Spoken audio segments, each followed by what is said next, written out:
Hello guys, the Deathless Lord Cerberus here.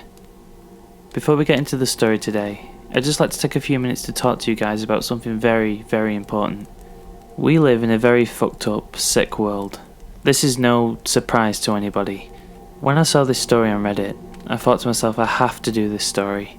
Now there's terrible things that go on in the world every single day, and we know this. There's rapes, burglaries, assaults, you name it, and it's out there. But the one thing I cannot stand, the one thing I can't tolerate, and something that makes me really, really sick, and it annoys me, is paedophilia. Now this isn't related to this story. This isn't a paedophilic story, at least I don't know, considering I don't know the intentions of the kidnapper in this story. Nevertheless, it's a story about the attempted abduction of a child. Reading this story knocked me sick, made me angry, and that's why I've picked this story today. Now normally I browse Reddit and I look for good stories, scary stories, and that was going to be my intention for this video. It was going to be another few short horror stories for you guys. But when I saw this story, I had to narrate it. Listen, when you guys watch these stories on YouTube, yes, it's entertaining, but you have to realise that majority of them really are true. They're true. And I know the common person would listen to a story and they'll think to themselves, oh, it'll never happen to me. The odds of that happening to me are 1,000,000 to 1, 1,000,000,000 to 1, whatever. The fact of the matter is, these things can happen to you. I hate to say it, I don't want it to happen to you guys, but it can. So, for the love of God, if you have a kid, please keep an eye on them.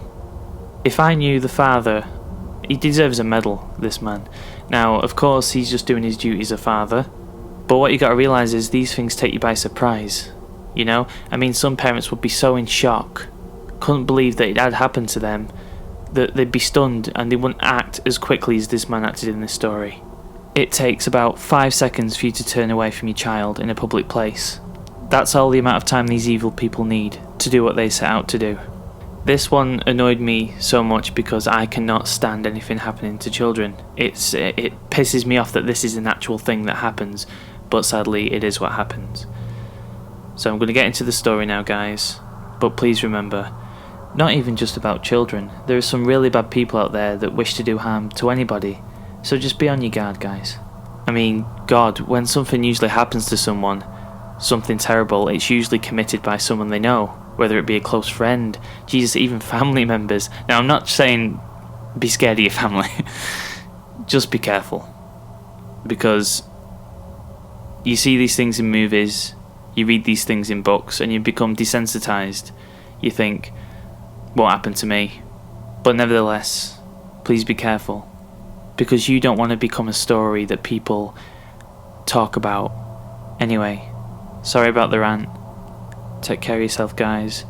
I hope you enjoy the story. I'll try and upload regularly this week. I've just been very busy lately. I have been uploading weekly though, so I'm proud of that. But I'll be doing more than one video a week now. Please be vigilant, take care of yourself, and enjoy the story.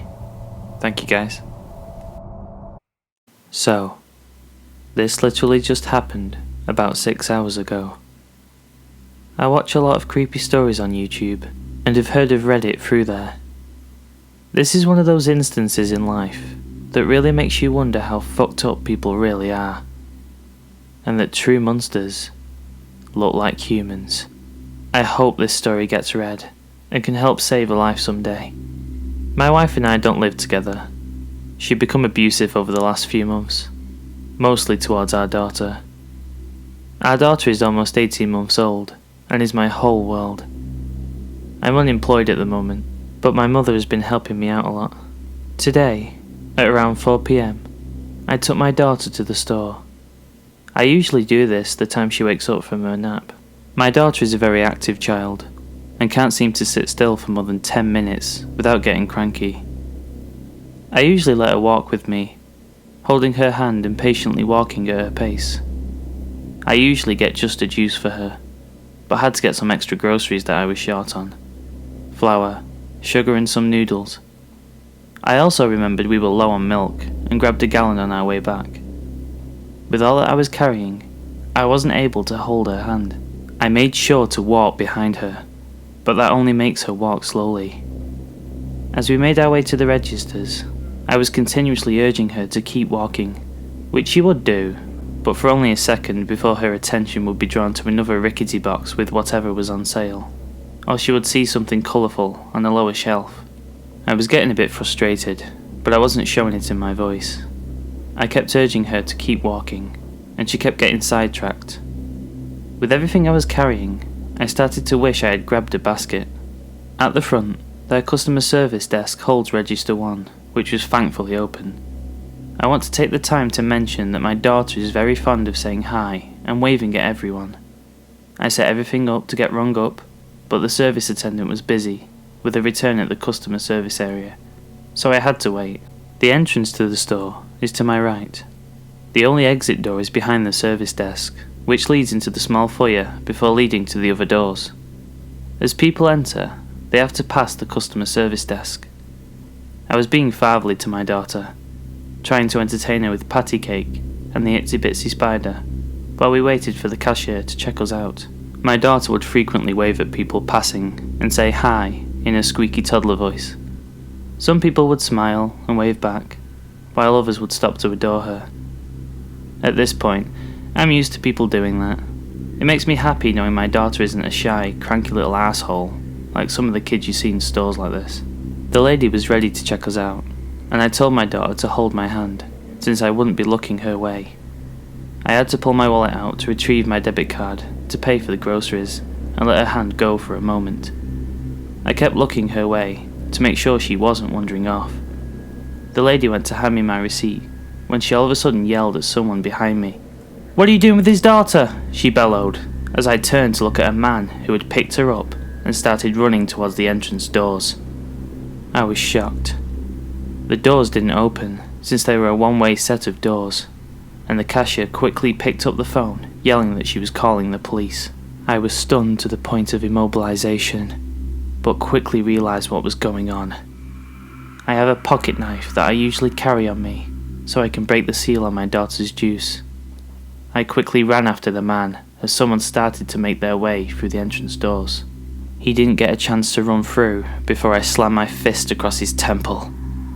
I decided not to use the knife in case I might get in trouble. The man stumbled and I grabbed my daughter from his arms. He then proceeded to run out the door, empty-handed. The police arrived about 5 minutes later and asked me what I had seen. I explained that I hadn't seen the man's face since he had shaggy long hair and a beard. He was also wearing a hoodie, which wasn't that much of a surprise. They took the statement of several witnesses, including the cashiers, and had already had other officers searching the area. Someone had said the guy had ran behind the building, but the officers didn't find anyone. The police took us home, and then asked more questions, like, "Have you seen him before? Do you know anyone who looks like this man?" And then proceeded to ask about the home life. CPS had been over earlier in the day to discuss my wife's mental health plan, and the police had been here earlier as well. The officers asked if we needed any groceries or anything else. I told them no. The officers left, leaving me their cards in case I saw the guy around the area. About 20 minutes later, I got a knock at the door. To my surprise, the officers had returned with the largest box of Pampers diapers I had ever seen, a large box of wipes, about 6 large Winco bags of groceries, and a couple bags of toys. I fell to my knees and cried after they left us. I had spent almost 5 minutes choking back tears as I thanked them. They had left us with a Christmas card, saying I was a strong father to have had so much go on recently, and that my daughter was lucky to have such a great father. There was $100 in the card too, wrapped in a note that said to get a drink or two, if I needed it. I don't drink, so I'll probably get some extra Christmas presents for my mum and daughter. So, to the fucker that tried to kidnap my daughter, I hope the police find you. Oh, and let's not meet again.